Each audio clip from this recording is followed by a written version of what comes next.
What's the meaning of badminton?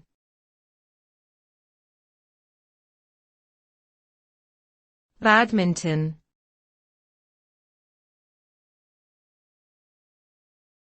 Badminton.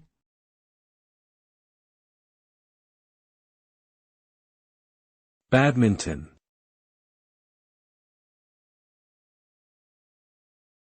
Badminton.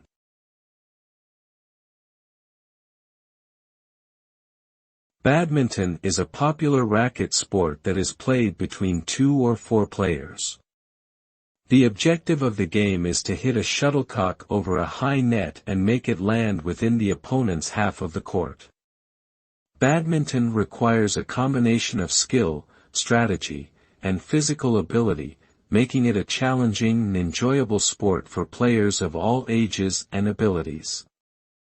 It is also a great form of exercise that can improve cardiovascular health, coordination, and flexibility. The origins of badminton can be traced back to India, where it was known as Puna. Today, badminton is enjoyed by millions of people around the world.